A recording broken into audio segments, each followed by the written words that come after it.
Mesdames et messieurs, bienvenue, merci vraiment, je suis heureuse de vous avoir encore une fois de plus au rendez-vous de ce lundi pour le compte de ce magazine Magique Actu qui revient ce soir avec quelques faits d'actualité. Évidemment, on ne peut pas s'en passer de l'actualité qui prime dans les réseaux sociaux ou dans les sphères politiques congolaises. C'est le procès 100 jours qui a opposé Vital Kamerhe, Vital Kamerhe et compagnie à la République démocratique du Congo. Ce procès qui s'est soldé le samedi dernier, 20 juin. Donc, Vital Kamerhe a écopé 20 ans de prison et des travaux forcés, mais également 10 ans d'absence de non-exercice sur les sphères politiques congolais ou d'occuper de travailler dans les entreprises publiques, donc d'occuper les fonctions publiques. Il est interdit de tout cela et il est également interdit d'être électeur ou d'être éligible. Donc ça fait le tout, c'est dans le 20 ans que Vital Kamerhe a écopé. Nous allons également parler au cours de cette émission de proposition de loi organique que le professeur Minaku, Aubin Minaku, qui était le président de l'Assemblée nationale dans la législature 2011-2018, donc une législature qui a connu, bien entendu, un glissement. Donc Aubin Minaku était président de l'Assemblée nationale, donc la chambre basse du Parlement, dans cette législature-là. Aubin Minaku, en compagnie de son collègue professeur Gary Sakata, qui sont en train de faire une proposition de loi organique pour inclure le ministre de la Justice comme membre effectif pour donner un peu plus de pouvoir au ministre de la Justice. Nous allons en parler dans cette émission. Nous parlerons également dans cette émission de la CENI qui a déjà choisi. En fait, la CENI qui devait se choisir des animateurs de cette CENI, parce que ça fait depuis un bon bout de temps que cette CENI était déjà hors délai. Donc la CENI de Nanga était déjà hors délai. Il fallait choisir d'autres représentants, d'autres animateurs de la CENI. Donc l'élection a été faite. Ronsard Malona part gagnant pour l'élection à la présidence de la CENI. Donc, alors, il y a d'autres langues qui se lèvent quand même pour parler de la réforme de la CENI. Donc, il ne suffit pas seulement de voter les animateurs de la CENI, il faut également passer par les réformes. Donc, nous allons parler de ça. Nous avons retenu 3 sujets pour l'émission d'aujourd'hui, lundi. Nous allons parler de ces 3 sujets, mais avant tout, revenons d'abord sur ce qu'a été le procès de 100 jours de Vital Kamerhe. Comme je disais, qu'il a écopé 20 ans de prison et de travaux forcés. Jamal également a écopé 20 ans, je pense, 20 ans aussi. Bon, Vital Kamerhe est la vedette de ce procès-là, donc voilà quoi. Donc il a écopé sa peine, mais ce n'est pas tout, ce n'est pas fermé, ce n'est pas clos. Donc il y a une autre branche, il y a une autre ouverture, il y a une autre issue où Vital Kamerhe peut également faire saisir, donc c'est-à-dire il peut faire appel, il peut aller. Ses avocats, bien entendu, parce que lui, il est détenu, il est maintenant prisonnier, parce qu'avant, il était détenu comme en présomption d'innocence. Maintenant, il n'est plus innocent, il est coupable maintenant, donc il est prisonnier. Donc, la démarche, ses avocats peuvent faire la démarche, peuvent aller en appel.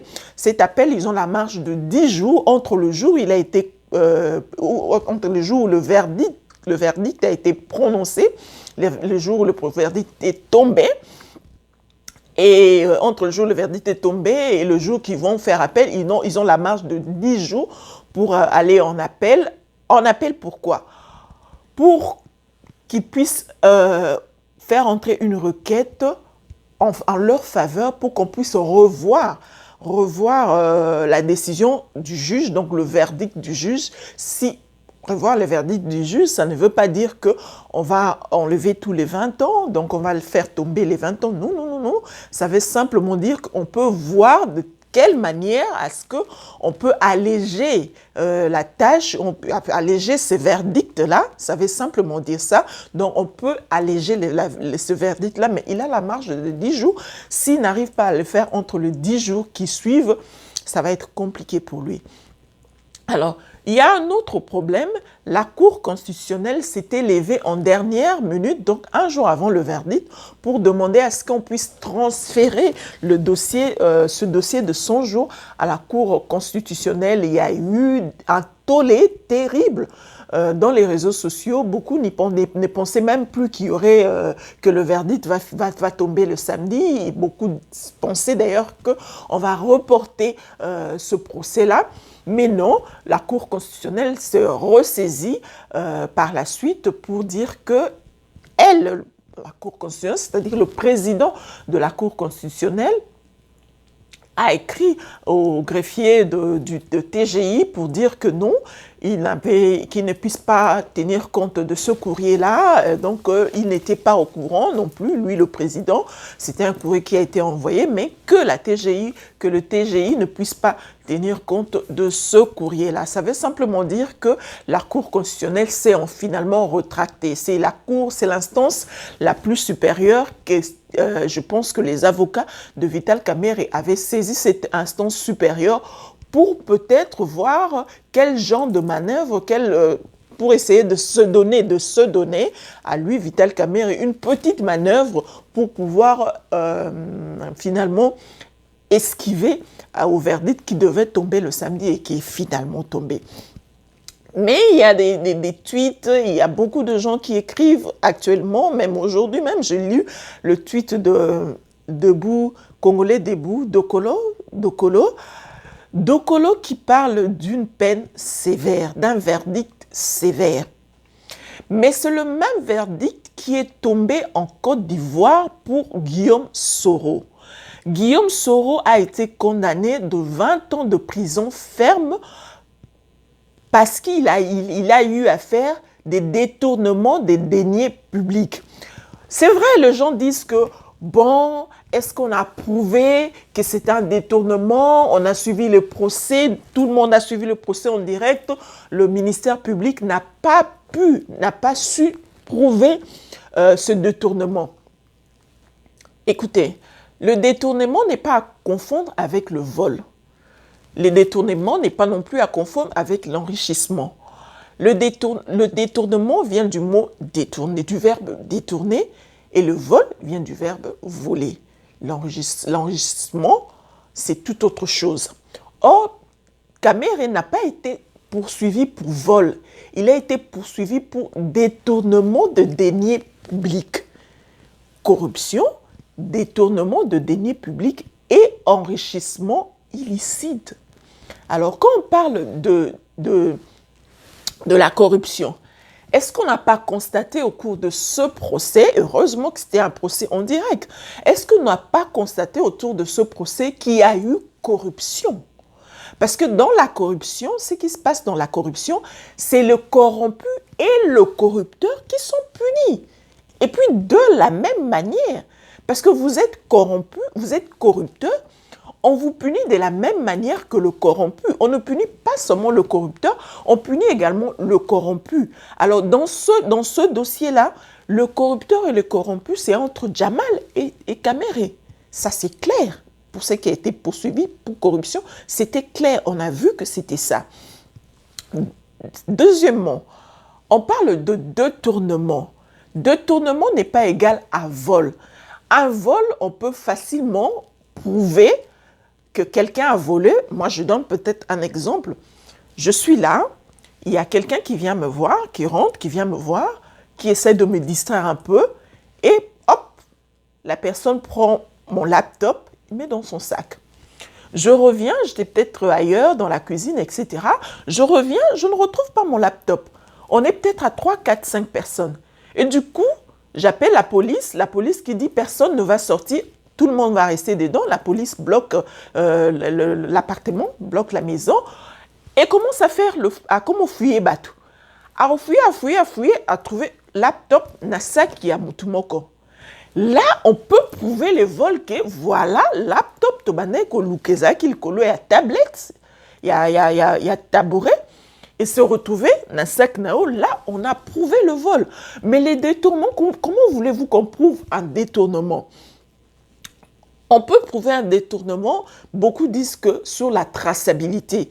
Mais effectivement, il y a eu traçabilité. Parce que c'est parce qu'on n'a pas suivi d'autres interventions. L'intervention, par exemple, du directeur de la Robank. Le directeur de la Robank a donné la traçabilité. Il y a Mbongo, Kendaki. Le directeur de la Banque centrale, le gouverneur de la Banque centrale, il a donné la traçabilité. Il y a Mbongo, et Bima qui n'a banque centrale, Nandenge Kendaki n'a pas banque privée. Il a donné la traçabilité. Qu'est-ce que vous voulez qu'on prouve encore? Parce qu'un détournement ne se prouve pas. Et ça fait palpable. On ne peut pas le prouver de manière matérielle. On ne peut pas. C'est pas possible. C'est un détournement. Un détournement, ça veut simplement dire que vous faites entrer au Cotici Requête. Peut-être que Moussala Naina Saleza, il y a 57 millions de dollars. Alors, évaluer Moussala en réalité, il y a 57 millions de dollars. Et Moussala, il y a 7 millions de dollars. Si vous avez place Nini, 50 millions de dollars et qui ça est déjà traçabilité à détournement. Donc, ça dit, détourner bon à l'État pour des fins, soit personnelles ou fins sous. Maintenant, enrichissement et blanchiment de capitaux, c'est-à-dire limouisimbongwango. Et zo y souple sécurité. Wana skonde yanwanande enrichissement et blanchiment de capitaux. Or, quand on parle de blanchiment de capitaux, on voit automatiquement le financement du terrorisme. Ce sont des lois internationales et on n'en peut rien. Aujourd'hui, on est en train de dire que oui, le verdict de Vital Kamerhe est sévère. Mais la loi est dure. Oui, mais c'est la loi. C'est comme ça. Et ça, le quoi, on dit, Dieu Mindonga, là-bas, je vois qu'il a 20 ans. Parce que la loi sur le viol et Sengi Kezala 20 ans. Ok? Donc, loi sur les viols et Sengi Kezala 20 ans, on ne peut pas passer outre. Il faut que ça la 20 ans. Continue à condamner qui continue pour 20 ans.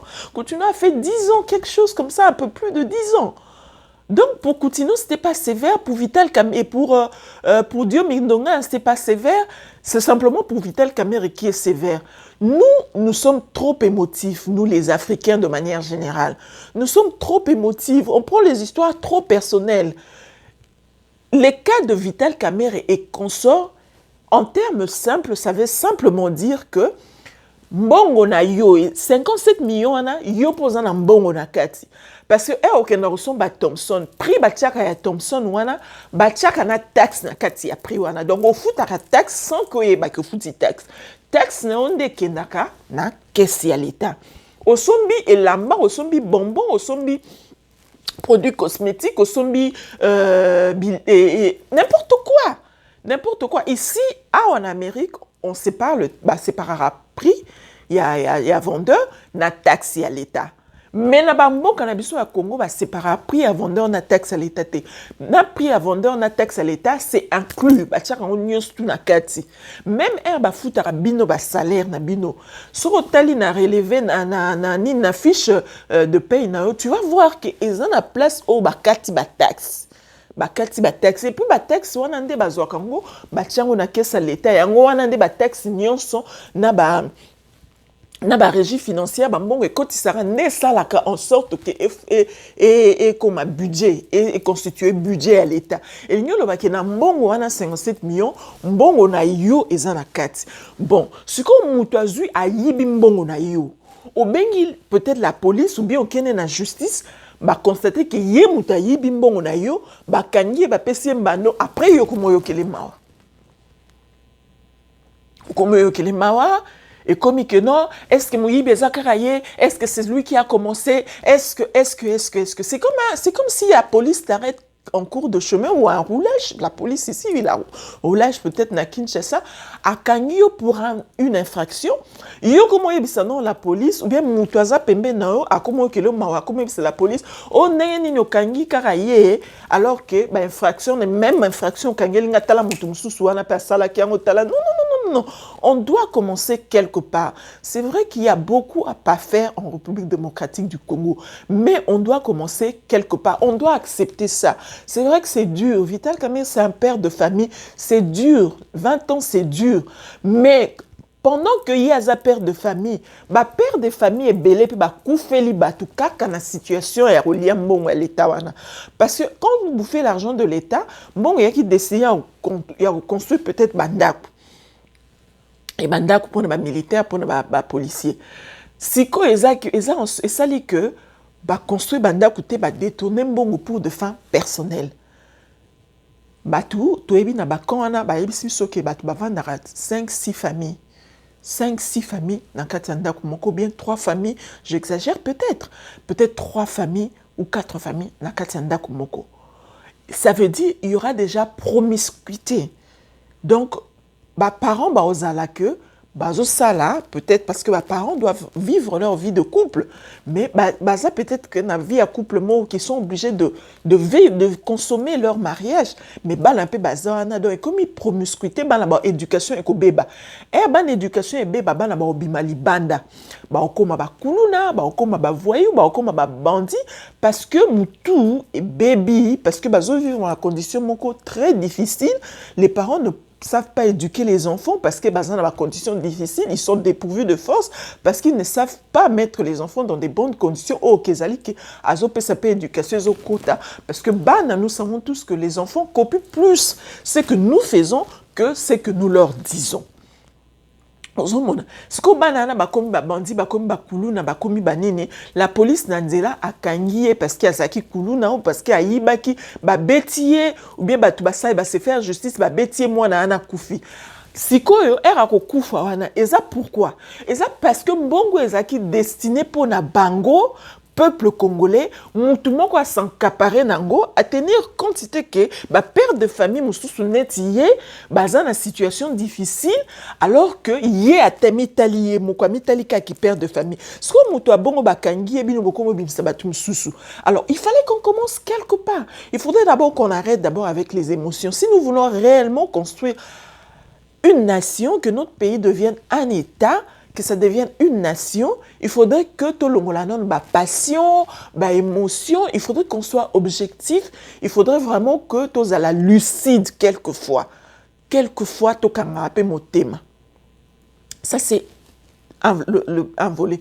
Le deuxième volet, je jette le regard du côté du président de la République. Beaucoup disent que c'est un procès politique, que le président de la République a livré son allié parce que craignant 2023, ezalate que akoya kozwa place nae. Admettons que eza bongo.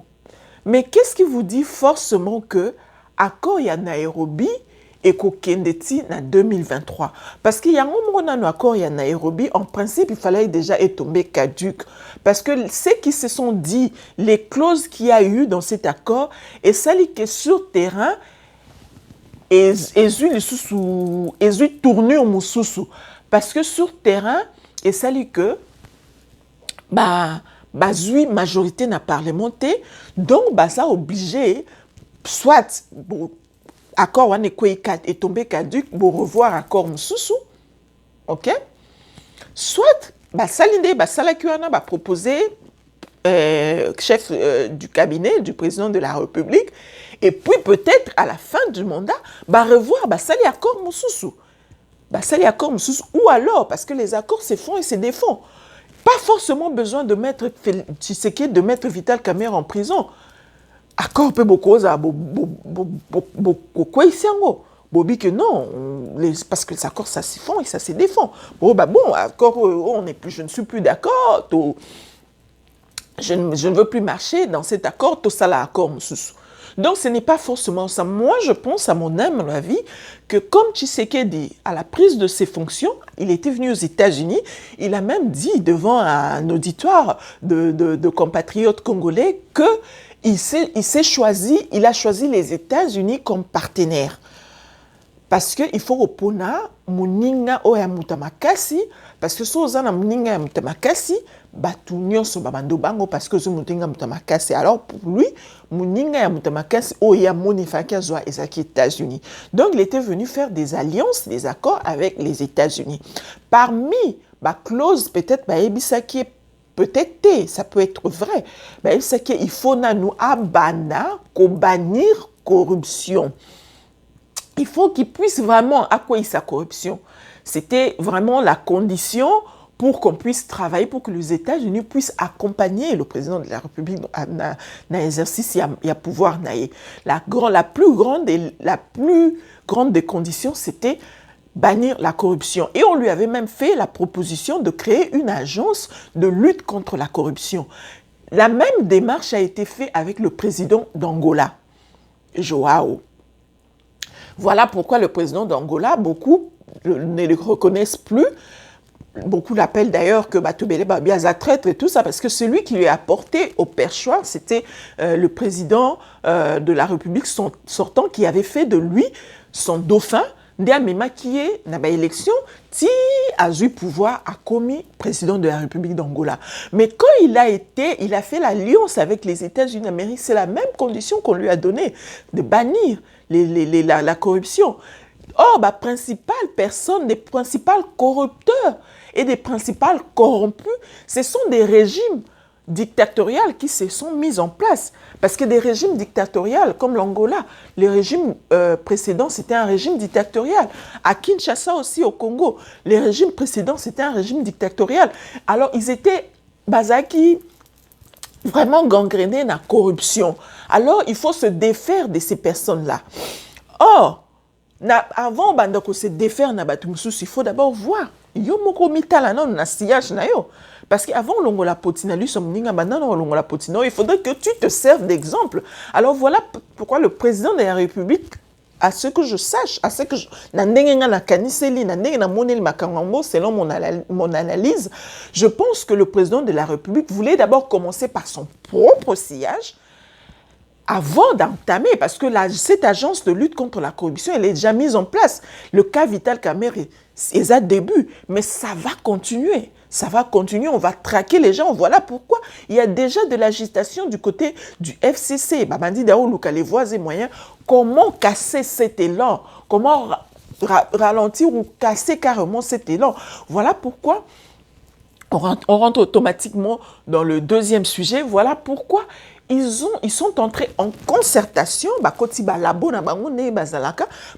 concertation pour pouvoir voir le voies et moyens, comment arrêter cette hémorragie-là, l'hémorragie Oyo, et se mettre en place. Il y a lutte contre la corruption, il y a la République de juges, il y a l'état de droit. Il y a même eu un monsieur Mokonza qui dit qu'on ne peut pas faire d'un pays l'état de droit pendant que Ezananou est tâté. C'est un cacique du FCC, Mokonza, quelque chose comme ça. Massacré comme mais c'est un cacique du FCC. Ça passe dans les réseaux sociaux. C'est une vidéo de quelques minutes, un audio de quelques minutes. Il dit qu'on ne peut pas parler de l'état de droit pendant qu'un pays n'est pas encore un État. Or, il parle à qui? Pour lui, il s'adresse au président de la République. Or, Bisoto Yebi que Batouba gérer, parce que tu sais qu'il a géré, ça fait 1 an et demi déjà, mais Batouba gérer, Zaki, Bango, Bato, FCC, qui sont aujourd'hui, qui se liguent aujourd'hui en donnant de l'essor. Parce que si vous dites que on ne peut pas parler d'un état de droit pendant qu'on n'est pas encore un État, c'est-à-dire eux-mêmes n'ont pas su faire de cette République un État. Donc, ils n'ont pas su faire de cette République un État. Voilà pourquoi ils ont du mal à digérer que Babenga, Balobake, comme un État de droit, parce que Bangomo Bayebi déjà que cette République n'est non pas une nation, non pas encore un État. Alors, vous avez pris à peu près 23 ans pour faire de cette République un État, vous n'avez pas su faire de cela un État. Quelqu'un qui veut faire de cette République un État de droit, ça devient de polémique, ça devient de traction, ça devient de complot dans le sens où on veut même faire une proposition de loi organique pour pouvoir arrêter cette hémorragie. Comme je le disais tout à l'heure, le professeur Aubin Minakou, l'ancien speaker de l'Assemblée nationale, et le professeur Gary Sakata, qui propose à ce que qu'on fasse du ministre de la Justice membre du Conseil supérieur de la magistrature. OK? Or, nous savons tous que le ministre de la Justice, donc le ministère de la Justice, est le quota du FCC. OK? Le ministre de la Justice est le quota du FCC. Et Lingi Kolobaboy. Donc, ceux qui va comme ici ministre de la Justice a comme un membre, parce que le ministre de la Justice fait partie de l'exécutif, du pouvoir exécutif. Pouvoir exécutif, et ça pouvoir, ils ont englobé président de la République, gouvernement. Pouvoir législatif, c'est les 2 chambres du Parlement, et le pouvoir judiciaire, c'est les cours et tribunaux. Donc, magistrat, bazana cours et tribunaux, un pouvoir à part. Ils sont indépendants, ils ne dépendent pas du pouvoir exécutif. Or, maintenant, le FCC, par le truchement de Minakou et Sakata, veulent à ce que le ministre de la Justice fasse partie du Conseil de la magistrature suprême pour qu'il puisse avoir droit au chapitre. Azalanali lobaya kolobe la magistrat. Et ça la sous-suité que magistrat baza autonome, qui est indépendant, comme dépendre de la décision de la ministre de la Justice. Or, ministre de la Justice, a côté du ministère de la Justice et à côté de FCC. Donc, ils veulent simplement arrêter cette hémorragie parce qu'ils savent que c'est le train qui s'est mis en marche. Ils sont au courant que ça va se passer comme ça, parce que c'est ce qui s'est passé en Angola, comme je le disais tout à l'heure. Le Joao n'a pas eu froid aux yeux, n'a pas eu froid au dos pour drainer la famille présidentielle du régime passé dos Santos, donc c'est Boba Bokilo et Dokolo. Il n'a pas eu froid aux yeux pour traîner la justice.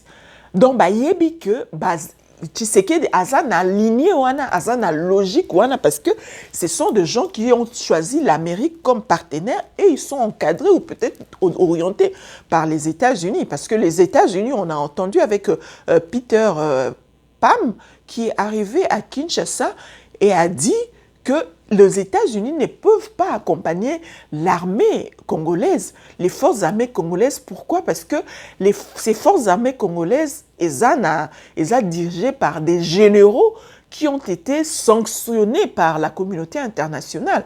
Donc, Elingi Kolobake, les États-Unis ne peuvent pas accompagner le pouvoir de Tshisekedi pendant que ce pouvoir est gangréné de corrompus et de corrupteurs. Donc, il faudrait que Tshisekedi puisse se défaire de tous ces corrompus, de tous ces corrupteurs. Voilà pourquoi FCC se sont visés, se sont concernés, Deango Abandi Koluka, les voies et moyens pour pouvoir arrêter cette hémorragie. Alors, on va parler de la CENI, ok? On va parler de la CENI. Dernièrement, on a parlé de la réforme, on a parlé des élections. On est en train, dans la fièvre des élections à la CENI. On sait tous que la CENI, qui est une structure d'appui à la démocratie, Azala qui est déjà hors délai, hors mandat, bien que si ça qui n'a nous électionné, il restait les élections municipales et communales, ce n'était pas encore fait et cette même CENI doit être auditée parce que Funda Kiango, le Bakike, CENI, eza qui n'a pas malversation financière et eza qui n'a pas problème, il fallait auditer cette CENI-là. Donc cette CENI, avant d'être tombée, il faut normalement auditer CENI. Alors, on est en train de faire en sorte pour choisir les animateurs, comment il a déjà évolué, les confessions religieuses ont évolué, finalement c'est les candidats de Kimbanguiste à favori. Donc à commune nous présidenté, mais Et ça, le quoi, saliba primaire, on va dire ça comme ça. Et ça, le quoi, saliba primaire, retenir 2 candidats, au Kende Sikoyo, qui ont postulé dans l'élection présidentielle, entre autres Malonda, qui a eu 6 voix sur 8. Donc, Ronsard Malonda, qui est porté par l'église kimbanguiste, mais on dit également qu'il est pro-PPR2 ou pro-FCC, si vous voulez. Mais beaucoup de langues, il y a de langues qui s'élèvent quand même pour dire que non, on ne peut pas aller au vote des animateurs de la CENI. Il faut la réforme à cette CENI. Alors, quand on parle de réforme de la CENI, il y a beaucoup de choses qui entrent en jeu par rapport à cette réforme-là. Entre autres, quand on fait les choix, quand on fait un tel choix, ça impacte également, ça touche également à la Constitution, cette Constitution qui donne quand même de grandes directives, notamment en matière de loi électorale. OK? Alors, quand on parle de la réforme, c'est-à-dire on va faire face finalement à la révision. Cette réforme va viser la révision de la Constitution. Elle va également viser la loi organique de la CENI. Elle va viser la loi électorale, sans oublier la loi sur l'enrôlement et l'identification des électeurs.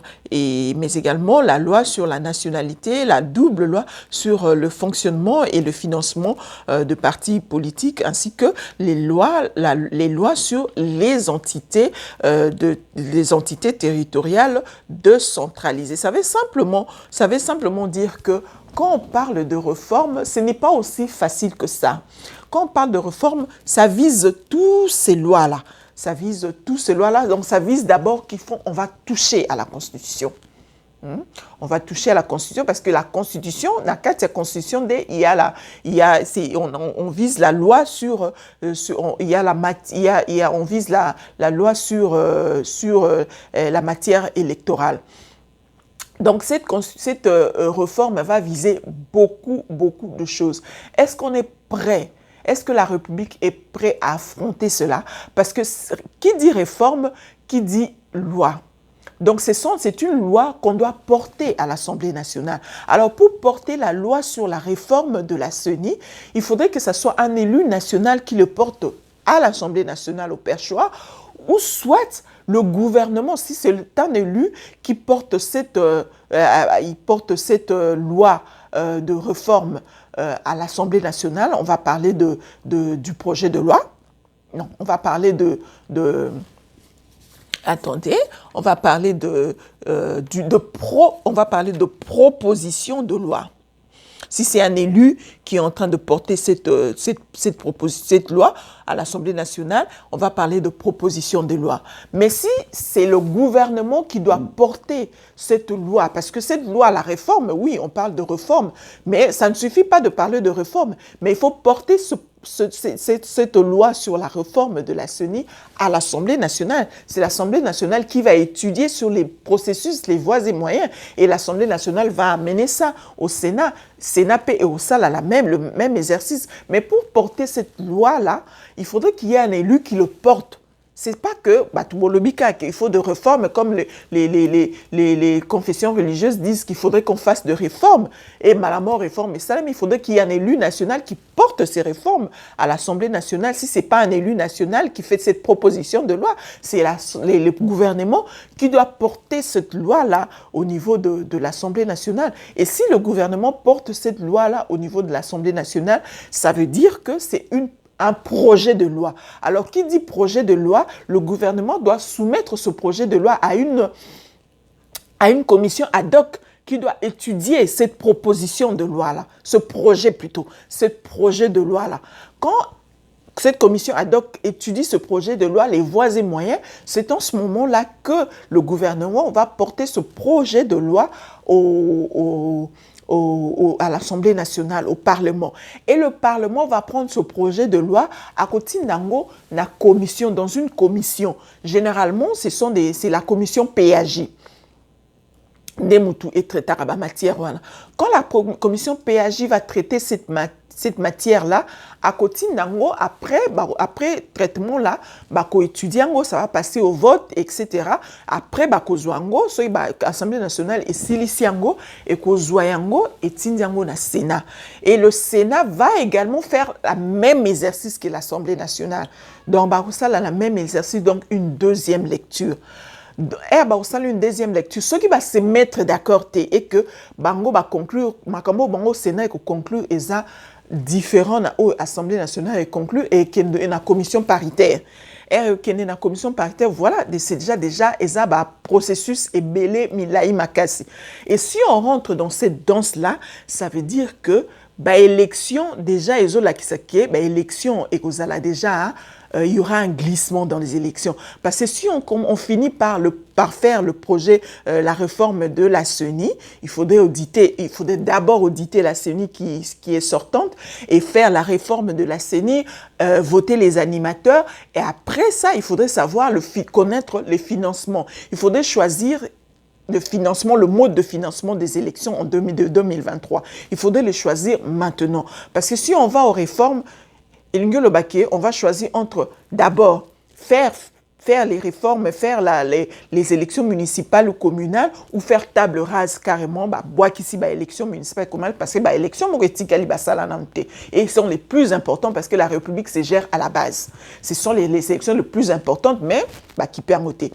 Alors, quand on finit ce processus-là, il y a réforme et il y a CENI, on doit penser au financement des élections. Or, nous savons tous qu'en 2011, la CENI, le gouvernement avait financé les élections sur fonds propres. Mais est-ce que le gouvernement, la Bissou et Alélo, avec la pandémie Covid-19, tous les tractatives que Ezo Senga Bambongo, Ezo Senga mobilisation à recette, si et là, on a déjà que toi, on reçoit déjà des aides du côté de la part de la FMI pour la riposte à Covid-19. Et Lingi Olobake, même avant la pandémie, les gouvernements déjà avaient du mal à mobiliser des recettes. Ils sont passés de 11 milliards d'une proposition de budget de 11 milliards de dollars à 4 milliards de dollars. Pourquoi? Parce que la FMI est intervenu pour dire qu'il faut être réaliste, ce budget de 11 milliards de dollars, il faut rabattre ça à 4 milliards de dollars. Donc même quand on a rabattu ça à 4 milliards de dollars avant la pandémie, déjà les régies financières, ils avaient déjà la difficulté à mobilisation de recettes. Ça veut simplement dire que quand on fait la réforme de la CENI, si on pense à la réforme de la CENI, il faut également penser au financement de ces élections-là. Si on ne pense pas au financement de ces élections-là, c'est-à-dire il y aura forcément glissement parce que on ne sera pas surpris qu'il y ait glissement en 2023. Alors, parce que la République ne sera pas financer les élections, vu ce qui se passe sur terrain actuellement, parce que gérer, c'est prévoir. Si on ne peut pas prévoir maintenant ce que sera les élections de 2023, alors on sera obligé de recourir au financement extérieur. Qui dit recourir au financement extérieur, il faut le commencer maintenant. Parce que bailleurs de fonds, là, ils sont très exigeants. S'ils doivent financer les élections en 2023, ça veut dire que les démarches doivent commencer maintenant. Et ces démarches, ça demande aussi que la diplomatie entre en jeu. Il faudrait que la diplomatie entre en jeu. Il faudrait que les va-et-vient entre les ambassades, il y a Mboka wana, solo là, les voies et moyens, comment c'est faire. Et ces bailleurs de fonds, une fois qu'ils acceptent de vous financer, il y a une commission na bango ya batu sur le terrain pour suivre les manœuvres. Il y a nini bokola, nini mbongo na bango bazo pesa, nzela ni nezo kende, chemin ni nezo zwa. Et on dit en français que la main qui donne, c'est la main qui domine. On sait déjà que si les élections sont financées par les bailleurs de fonds internationaux, par la communauté internationale, on connaît déjà la suite, c'est-à-dire ils vont imposer leur volonté sur ces élections-là. Donc il est grand temps, au lieu qu'on reste distrait par Vital Kamerhe, on a été sévère avec lui. Oui, on a été sévère, c'est seulement maintenant. c'est seulement la première étape. Parce que l'étape, nous on s'est suicidé, on a trop de passion, on a trop d'émotions dans le chef de Congolais, donc on doit enlever ça pour que la République aille de l'avant. On doit enlever les passions, on doit enlever les émotions. Mindele basi ba longo la makamba ba émotion ba passion. Tika émotion na passion car na makambu na bango ya bolingo, na makambu na bango ya musique, soka zoye mazo lela, mais na makamboka quand il s'agit de la nation, pomboke kende liboso, mundele si aboma passion, aboma émotion.